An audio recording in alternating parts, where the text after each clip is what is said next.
You're an agribusiness executive navigating an increasingly competitive market while trying to grow your company.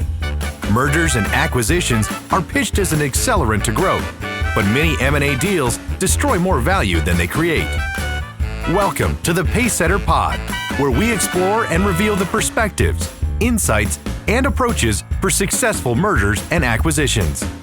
Here's your host, the Integration Pacesetter, Joe Mosier. Hello and welcome to another episode of the Pacesetter Pod. I'm your host, Joe Mosier, and thank you, as always, for choosing to spend your time with us today.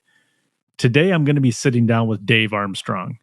Dave is the president and CEO of Sakata America Holding Company, and he's had 4 decades of experience in the industry and a career that's given him P&L responsibility across 3 continents. He's had stints in Kuala Lumpur, Tokyo, Amsterdam, and is now based in the Bay Area. In his current role, he oversees operations for Sakata in North and Central America, and that includes research, seed production, marketing, and distribution. Dave, in our interview, is going to tell you a lot more about Sakata, but I think it's also worth noting that he is currently the chair of the American Seed Trade Association. And a little bit of celebrity, he was recently featured on the cover of SeaWorld magazine, where he shared his vision and priorities for the industry. So it's exciting to have Dave on, both be as a self-reflective leader who can look back and really harvest the lessons of a long and diversified career, but also has a real vision and point of view and perspective on the future and things that need to happen to support the growth of not just the seed business, but of the ag value chain more broadly. In our interview today, there's a lot here. We're going to talk about how does Dave go about the work of building a culture of success, his experiences and learnings on the importance of managing merger integration so that you can avoid the cost and the trauma of merger repair. He's going to walk us through how he assesses the readiness of an organization to actually execute strategy. And he'll share also some of his thoughts on that ever-present tension between centralized versus distributed decision-making that exists in all organizations. And really the tension that only gets more challenging as you go through periods of significant growth. I really enjoyed this conversation. It was wonderful to have Dave on the show, and I'm excited to share it with you all. So with that, let's get on to the interview. Dave, it's good to see you this morning. Thanks for taking the time to join us on the Pacesetter Pod. Great to be here, Joe. Thanks for the opportunity. Absolutely. It's something we've been looking forward to and working through the scheduling, so glad that the day is finally here. Dave, got a lot of ground we want to cover today. But before we do that, let's ground ourselves in the work that you do and the company that you lead and frame up kind of how you see the world. What is Sakata Seed America? What do you guys do? What's the story of the company? So Sakata as a company itself was founded in 1913 in Yokohama, Japan, by Takeo Sakata. And basically, it started off as a trading company in Japan, importing things like flower bulbs and so on. And then it just expanded into breeding. And it became famous first really for flower breeding and, developed some very interesting early hybrids, including the double petunia, which was it was an impossible breeding challenge, really, that Mr. Sakata managed to figure out. And was able to introduce to the world that unique product, which we famously say was worth more than gold by weight. And that success enabled him to continue to breed into vegetables. And we were the first company to introduce hybrid broccoli in the very late 50s. And then that just went on to a whole array of other vegetable and flower varieties. So we're I would say a top 5 player in the vegetable and flower genetics worldwide. The company was listed publicly in the 80s, so we are publicly listed on the Tokyo Stock Exchange. And in 1977, Sakata took his first real serious foray outside of Japan in terms of setting up business operations, and that's when Sakata Seed America was founded, really as a production company to produce mainly broccoli seed, which was then sent back to Japan and sold in the domestic market there. And then little by little, the company has expanded into, our own breeding activity here. And of course, seed production is still a big part of what we do for the group, in fact, for our subsidiaries all around the world. But then, we also breed our own genetics here in 5 research stations across the region and have expanded into one of the largest subs for the group. So some years ago, we formed the Sakata America holding company, so that encompasses all of our assets and subsidiaries here in the region. So basically, I'm, as president and CEO of Sakata Seed America, I'm responsible for all of that activity in Canada, U.S., Central America, Caribbean Basin, some parts of Northern South America, depending on the crop segment, and Oceania.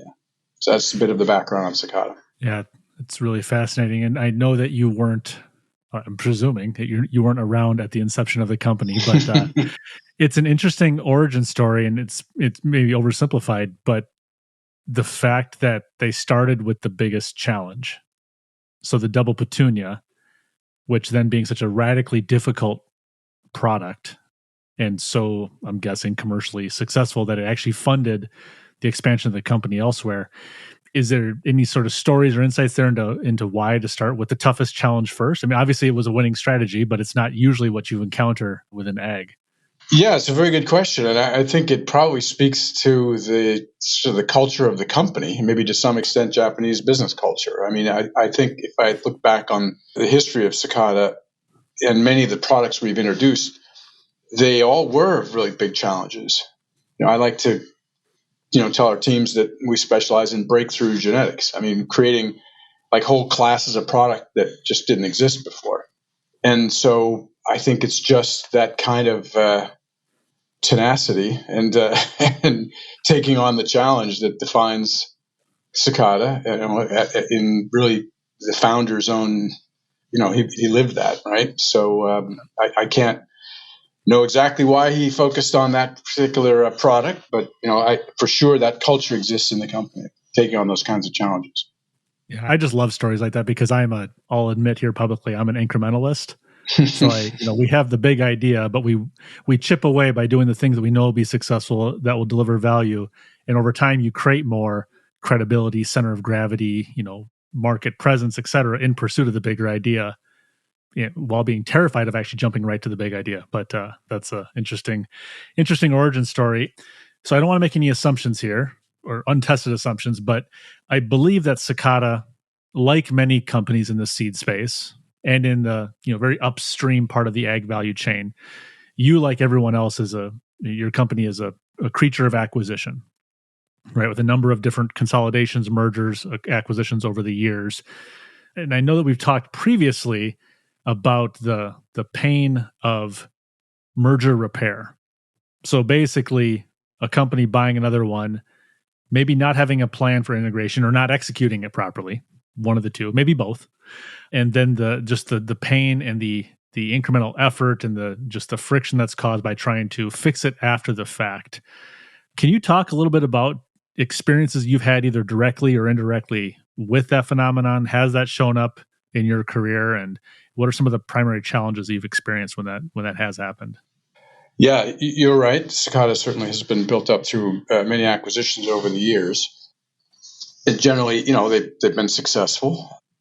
One that I was leading when I joined happened to be a European acquisition that we had done, and the challenge was that the target company was operating at different steps in the value chain, and while we were sort of aware of that, it didn't really, we didn't understand the impact that would have, as it created channel conflict, across our existing business.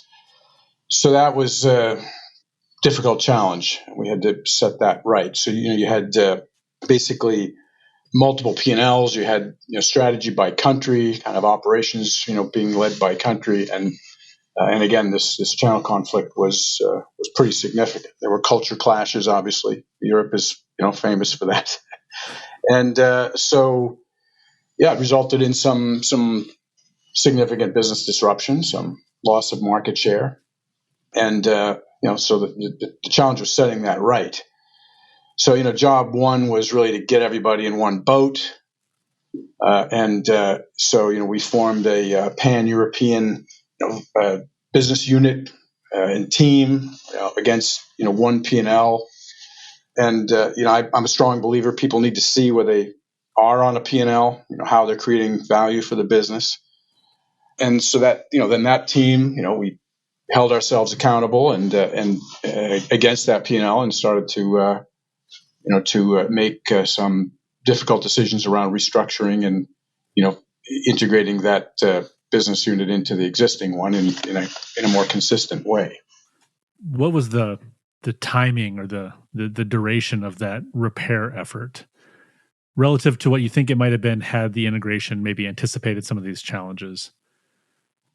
Well, I think once it became apparent, where the damage was, or when the damage was occurring, I would say within about a year, most of the difficult part of the restructuring was done. So it was a fairly intensive effort once the realization occurred that this had to be done. That we couldn't defer it anymore because it was going to become very bad, irreversibly bad. Yeah, right. And do you, as you think back on it, we're not looking to name the individuals or to point fingers, but to what extent do you think some of those challenges, the channel conflict, the different strategies by company or country, rather the multiple P&Ls, could that have been anticipated, or do you think that's just in that particular case, was that just the nature of that beast, that there were certain things that couldn't be fully known or appreciated until after close? I think it could have been anticipated, probably. So I think, again, the planning may have missed some of the nature of or the potentiality for that conflict. I think also the idea was that the business was going to change itself as a consequence of the acquisition. The model was going to adapt somewhat to the target model. And I think, the issue there is that, okay, once the acquisition was done, then I think there was a change of course in going all in on the new model. Mm-hmm. So that was really the source of the conflict, right? So, you now would say, wait a minute, we really weren't prepared to go downstream and build out that model that way, at least not in a near term time frame. So we were going to kind of go slow at that. But oh, wait a minute, you can't, you don't have the time now because you've committed yourself, right? So in a certain sense, you jumped off the cliff, but then you hesitated on the building out the new model. So I think that's where the conflict was really, was coming from. So then you had to say, okay, either retrench or you go forward in a big way. So in a sense, that integration was somewhat recognizing that we had to stay in our lane and, get that right. Yeah. It's just an interesting challenge that we see show up semi regularly. Companies that, I don't know if it fits this exactly right, but companies that will execute a transaction where, let's say, the majority of the operations of their target are somewhat similar or immediately adjacent to their existing operations. And so they have a thesis around how that's going to be both accretive to shareholders and to the owners and to the customers, but also how they're going to run that business.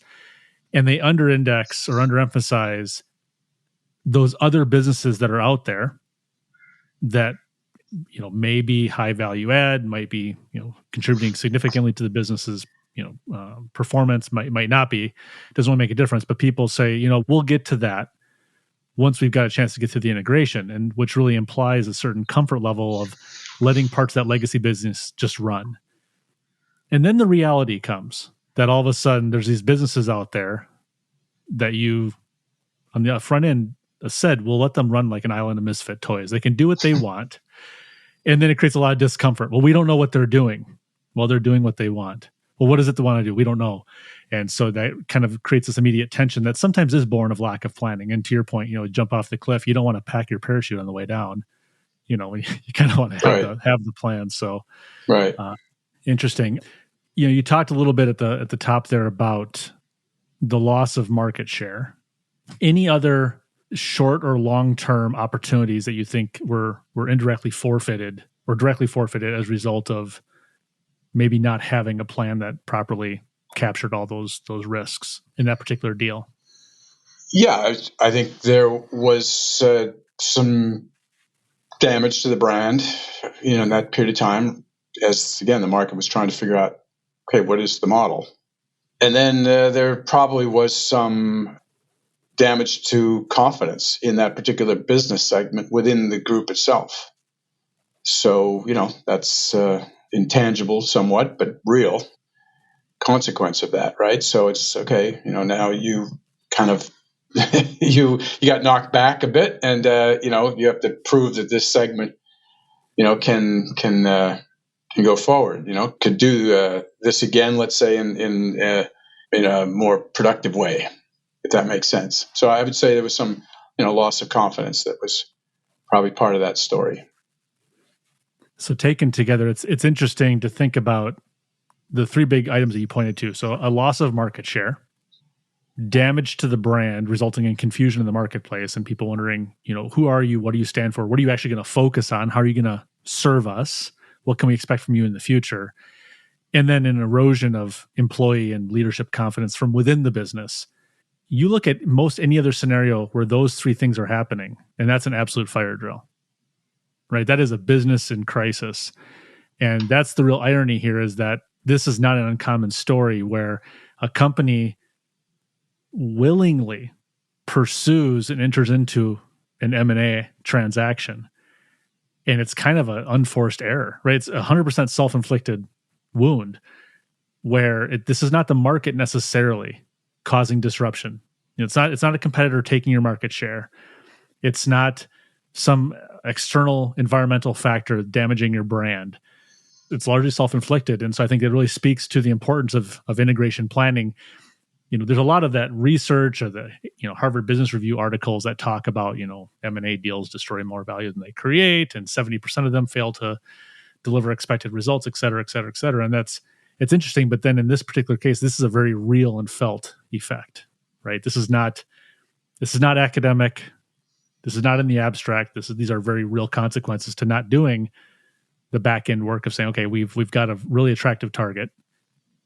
It aligns with our strategy. It's accretive to the value of the business. Just go one more step. How are we going to operationalize that acquisition? Yeah. Yeah, indeed. There are lessons learned, and sometimes hard lessons. Indeed.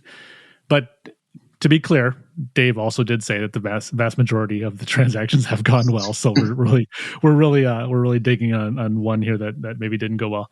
So shifting topics, Dave, something we talked about before when we first had a chance to meet last year. I had asked you the question, what's the number one thing that has to be true to successfully execute strategy? It was kind of an open-ended question that I asked you. And you had said it all comes down to a culture of success. And, I think it's beautifully clear. It's cogent. People can understand it. We've heard it before. But I think the power is in digging one level deeper. So one, is that still true? Is that still your point of view that that's the number one thing to executing strategy? And if so, what does it actually mean? What does it look like for you when you're saying we need to build a culture of success as a means of executing strategy? Well, I'd say first, you have to act with urgency. That's always been something I've sought to do. You need to act quickly, and especially if you have to do something difficult, right, or uncomfortable. So I think that's key. Obviously, you have to be careful not to grind people down. You can't project panic. This is something I've struggled with, frankly, much of my career. I always had this image of Ulysses S. Grant, right, standing on the hill looking over a battle going sideways, and those great images of him, right? He's probably dying and crying inside, but on the outside he's projecting great calm. And so I'm no U.S. Grant, but I've always strive to at least not be panicking. Big believer in cleaning the windshield, so that's part of that culture. Everybody needs to be able to see where we're going, and a P&L is a really big part of that. I think a P&L is one of the most powerful tools in the leader's kit. I've always tried to use it like a map, even for folks that don't understand a P&L. So I shared that pretty widely with rank and file, even, right, to simplified P&Ls anyway. So say, okay, this is this is where we're going. This is what we want to be. And when we get there, this is how it's going to affect the business. So I think that's another really important part of that culture. And then really, we talk a lot about player culture. Are you in the game? Are you willing to accept unconditional responsibility for what you're doing? And, the older I've gotten in this game, I come to realize that, leadership is really all about personal growth and development. And so you look at the teams and you say, okay, are they doing that work? Right? And show me your homework, show me that you are doing something around that personal growth, right? What are you reading? What are your values? Because I think that's really key to that culture. So those would be some of the things I'm looking for. Well, that's interesting. So, of course, the technical performance of managers and teams and individuals is going to be part of assessing their performance, but looking and asking them to articulate where they're working between the ears or, in their heart and where are they growing.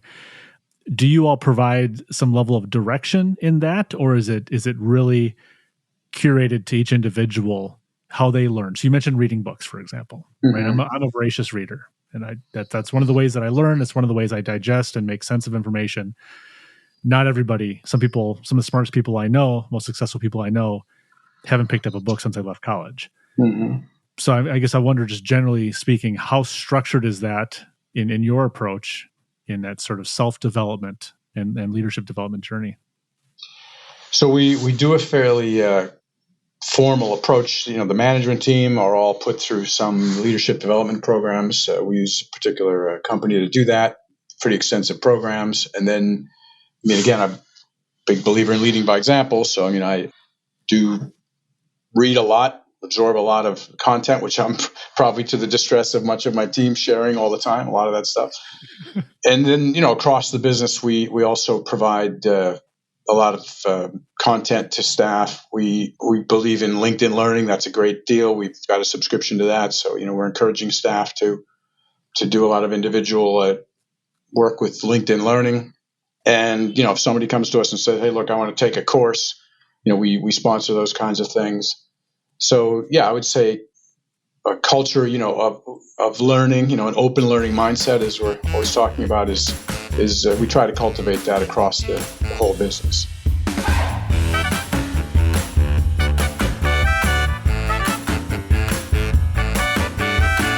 Poorly executed mergers and acquisitions destroy more value than they create. They can set your company back years. To defend your firm's position in the marketplace, you need access to the leading practices that unlock the greater potential of your people, processes, and systems. If you are undertaking a company transformation or pursuing an acquisition as a vehicle to grow, set up a call with Joe by visiting www.moshercg.com.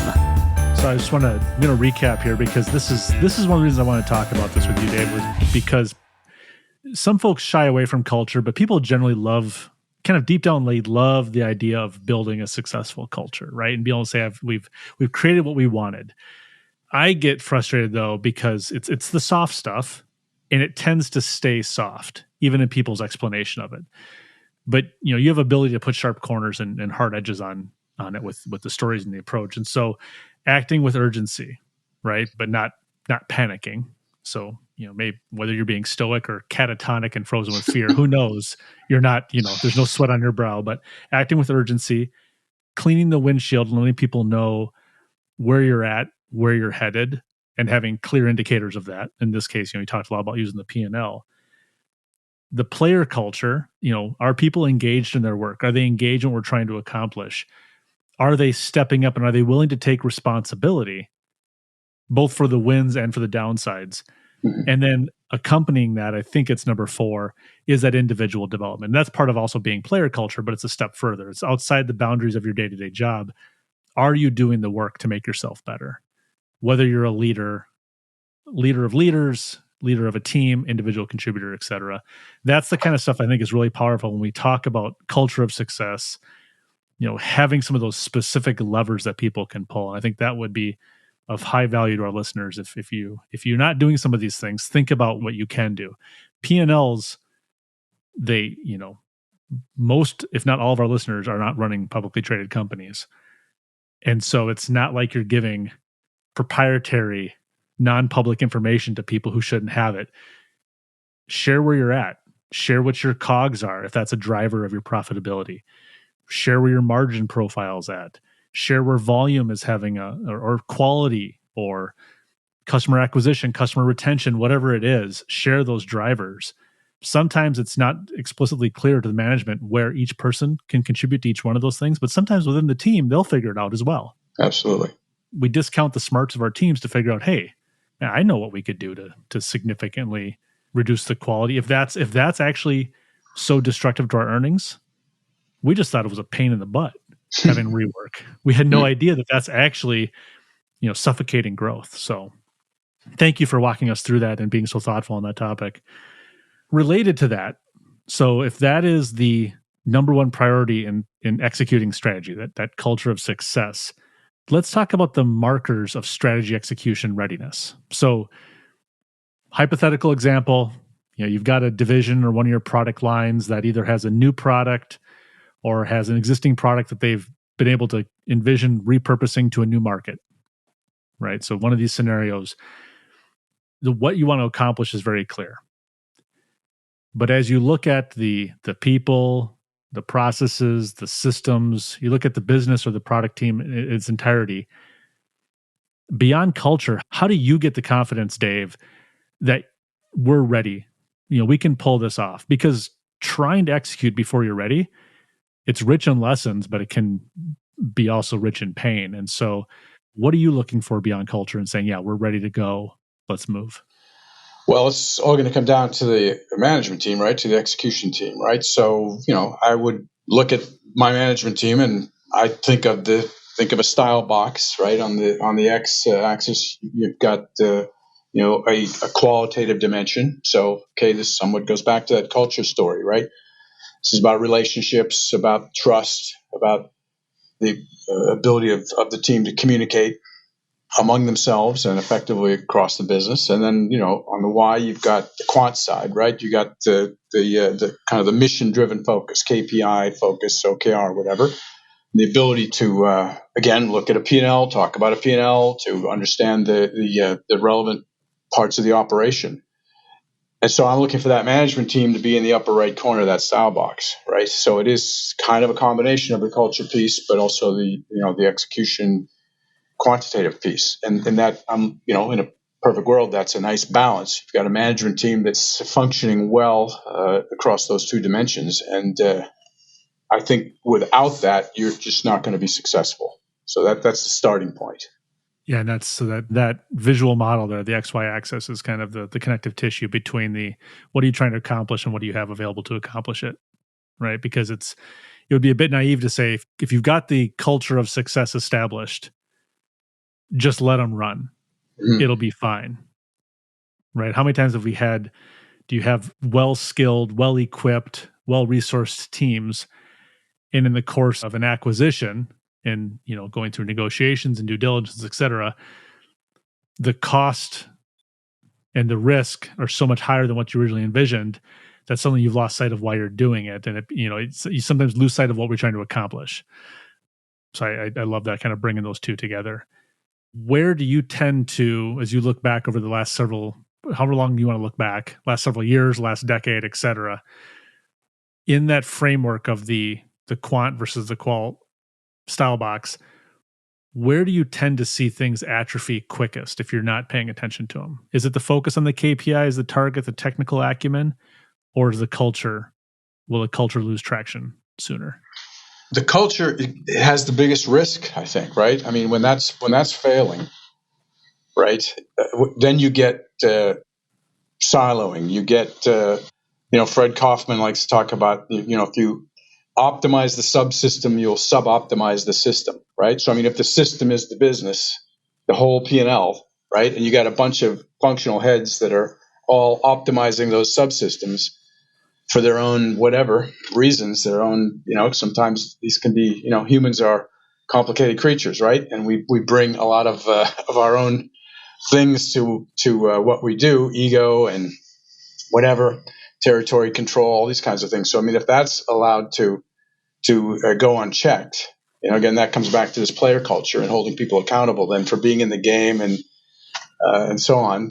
Then that x-axis, that qualitative axis, that can take things down pretty fast, right? I mean, you might have just a bunch of brilliant, all Harvard MBAs, on your management team, but if they're dysfunctional, the X part of that on the qualitative side, they're infighting, they're not getting along, then you will not be successful. Indeed. As you were talking there about the, if you optimize the subsystems, you optimize the overall system. Makes me think about a variety of different initiatives we've been involved in where you come in and you do this preliminary sort of change readiness. Call it assessment if you want. It's more just getting a gut feel for what's the likelihood people are actually going to get on board with doing work differently. And more often than not, it comes down to everyone on the surface is very, very open to change. So if you have 3 different agronomy locations that are loading, dispatching, and handling product and applications in their own ways, and you say, we're going to look for the best way and we're going to standardize, they're all very open to change as long as you do it their way. And so I do think there's this natural tendency to try to, often with very good intentions, I'm going to optimize for the things that I put my fingerprints on. So in many ways, it's not actually a inherently corrosive behavior for a department head to run their department as efficiently and as productively and as profitably as possible, even when that might, in fact, not be the best for the whole. And so I think keeping the eye on that, keeping some pressure on it is really important. Right. You have to look at the incentive structure too, obviously. Often they're perfectly rational because their incentives are organized around that too, right? I mean, they're going to get beat up pretty hard if they're whatever, if their function is suboptimal. But so, how do you get everybody, to be sort of on that pitch, going for the same goalpost, right? So the incentives have to be organized in such a way. And yeah, how do you get people to take sacrifice, to take one for the team, so to speak, for the system? These are the challenges, obviously, of the whole game, right?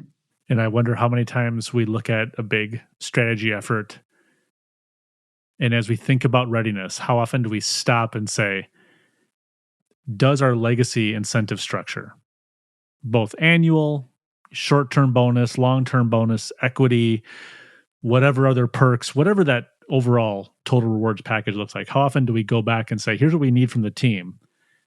Is that in conflict with how we're going to incent them? And I wonder if we stopped and asked that question, how often we'd find, wow, this strategy is actually much bigger than we thought. We actually need to fundamentally change the way we reward maybe just this subgroup of people, right? To work differently, think differently, do differently. Yeah, no, indeed. It's a big gap, I'm sure, in a lot of, and I mean, I've seen it in, my own organization, my own career, for sure. It's a challenge to get that part right. So, but again, it's about modeling as much as you can that culture, and again, holding people accountable for their actions. And again, that's tied into that personal growth and development. So people need to be self-aware and at least willing to learn and grow in difficult times. Absolutely. Let's pan back from this topic for a moment. So what we're really talking about here when we're thinking about individual departments and the way they approach their work and what they're optimizing for, when you think about a company going through the variety S curves of growth as they get bigger, one of the things that I've observed is whether it's the original founder or if it's a long-term management group that's been in place, as the companies go through these radically bigger developments and jumps forward in size and scale and scope, often through acquisition, but not exclusively, one of the sacrifices is the sense of control, right? So what used to kind of be comfortable chaos, because at the end of the day, everybody was still within the 4 walls of a single building, right? You could say, okay, this is out of control. Everyone stop. Conference room now, or conference room 5 minutes, right? Like Michael Scott in The Office. You kind of get everybody in a room and you kind of hash it out. But as companies get bigger, that becomes much more difficult and sometimes even impossible to do. And so one of the, I think, instinctual reactions to that has been sometimes companies tend towards centralization. in my view, my theory here is it's just a proxy for maintaining control.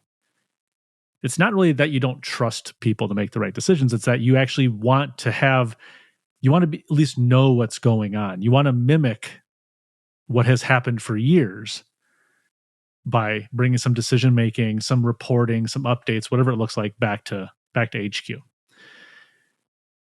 But of course, centralization, if not done right, also can completely stymie and suffocate growth.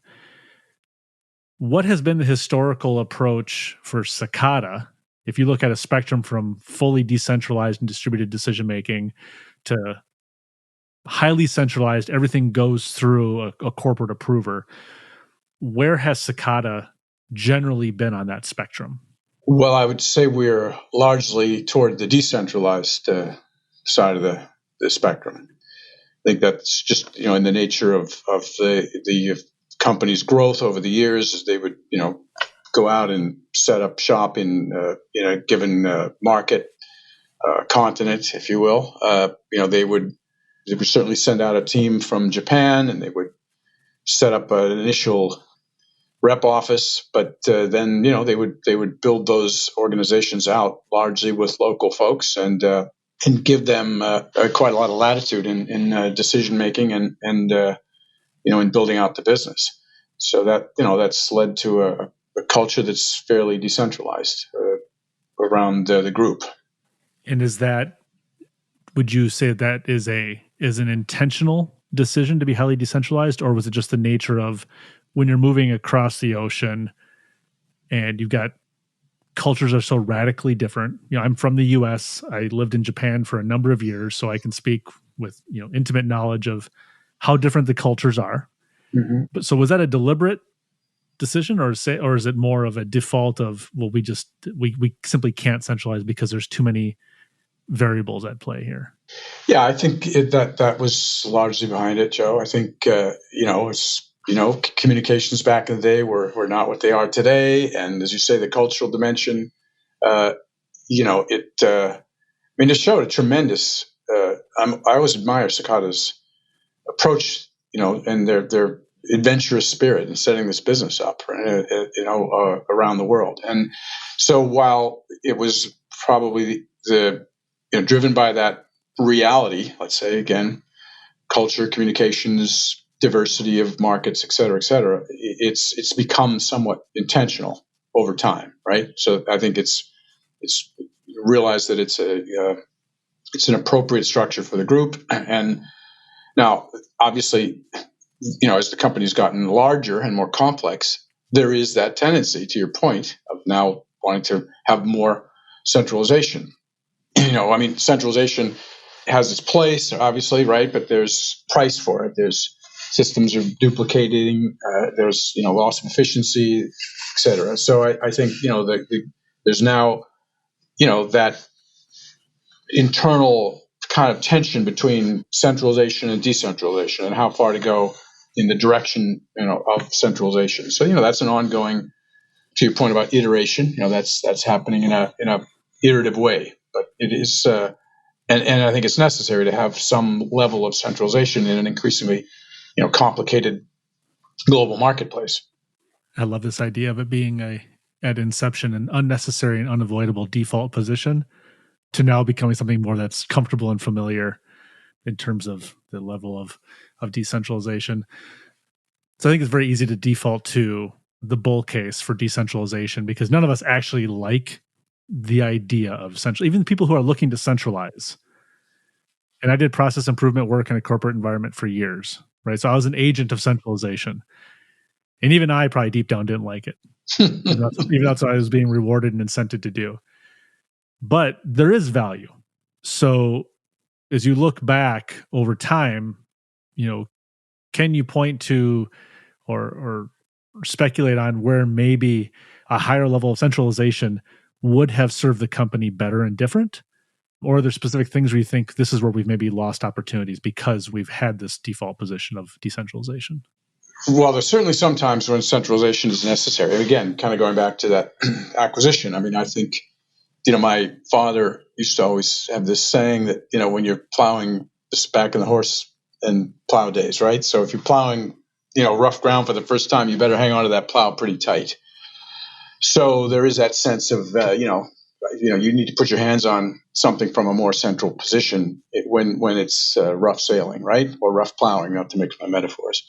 So clearly, centralization has its place, but there's certainly, downsides too. I mean, I've also worked in global organizations, and the matrix is a difficult place to be, right? Sometimes it's like a spider web, and you can get stuck and you can get eaten.